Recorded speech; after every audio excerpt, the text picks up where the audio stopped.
ವಾಲ್ಮೀಕಿ ನಗರ ನಿಗಮದ ಅಧಿಕಾರಿ ಸಿಎಂ ಮನೆ ಮುಂದೆ ಕೂಡ ಬಿಜೆಪಿ ಪ್ರತಿಭಟನೆ ಮಾಡ್ತಾ ಇದೆ. ರಾಜ್ಯಾದ್ಯಂತ ಪ್ರತಿಭಟನೆ ಕರೆ ಕೊಟ್ಟಿದೆ. ಇದೊಂದು ಗಂಭೀರ ಆರೋಪ ಮಾಡಿದೆ ಸರ್. ಬೇರೆ ರಾಜ್ಯಕ್ಕೆ ಹಣ ಟ್ರಾನ್ಸ್ಫರ್ ಆಗಿ ಫಂಡ್ ಮಾಡಿದ್ದಾರೆ ಅನ್ನುವಂತ ಬಿಜೆಪಿ. ಅದು ಈಗಾಗಲೇ ತನಿಖೆ ಆದೇಶ ಮಾಡಿದ್ದೇವೆ.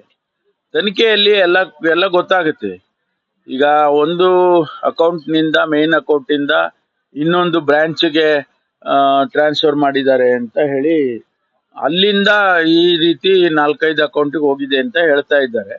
ತನಿಖೆ ಮಾಡೋ ತನಕ ನಾವೇನು ಹೇಳಕ್ ಬರಲ್ಲ. ನನಗೆ ನಿನ್ನೆ ದಿವಸ ಹೇಳ್ತಾ ಇದ್ರು 187 ಕೋಟಿ ಟ್ರಾನ್ಸ್ಫರ್ ಆಗಿದೆ, ಆಮೇಲೆ ಅದರಲ್ಲಿ 97 ಕೋಟಿ ಈ ರೀತಿ ಡಿಸ್ಟ್ರಿಬ್ಯೂಟ್ ಆಗಿದೆ ಅಂತ, ಇನ್ನೊಬ್ರು ಇಲ್ಲ 85 ಕೋಟಿ ಅಂತ. ಯಾವ್ದು ಸತ್ಯ ಅದು ತನಿಖೆನಲ್ಲೇ ಗೊತ್ತಾಗುತ್ತೆ.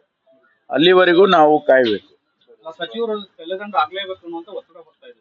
ಸರಿ, ಅವ್ರು ಹೇಳಿದ್ರೆ ಅದಕ್ಕೆ ಬೇಕಲ್ಲ, ಏನಾದ್ರು ಪುರಾವೆಗಳು ಬೇಕಲ್ವಾ? ಅವ್ರು ಹೇಳಿದ್ದಾರೆ ಡೆತ್ ನೋಟ್ ನಲ್ಲಿ ಸಚಿವರು ಮೌಖಿಕ ಆದೇಶ ಕೊಟ್ಟಿದ್ರು ಅಂತ ಡೆತ್ ನೋಟ್ ಅಲ್ಲಿ ಇದೆ ಅಂತ ಹೇಳಿದೆ. ನಾನು ನೋಡಿಲ್ಲ ಅದನ್ನ. ಅದನ್ನ ಎಕ್ಸಾಮಿನ್ ಮಾಡ್ತಾರೆ. ಡೆತ್ ನೋಟ್ಗಳಲ್ಲಿ ಪರಿಶೀಲನೆ ಮಾಡೋವರೆಗೂ ಅದನ್ನ ಸತ್ಯ ಅಂತ ಹೇಳ್ಕೊಳ್ಳೋವರೆಗೂ ಹೇಳಕ್ ಬರೋದಿಲ್ಲ. ಕೆಲವು ಸಂದರ್ಭದಲ್ಲಿ ಡೆತ್ ನೋಟ್ಗಳು ತಕ್ಷಣ ಸಿಗ್ತವೆ, ಕೆಲವು ಸಂದರ್ಭದಲ್ಲಿ ಆಮೇಲೆ ಸಿಗ್ತವೆ, ಕೆಲವರು ಆನಂತರ ಡೆತ್ ನೋಟ್ಗಳು ಬರೆದಿಟ್ಟಿರೋ ಉದಾಹರಣೆಗಳು ಕೂಡ ಬೇಕಾದಷ್ಟಿದೆ.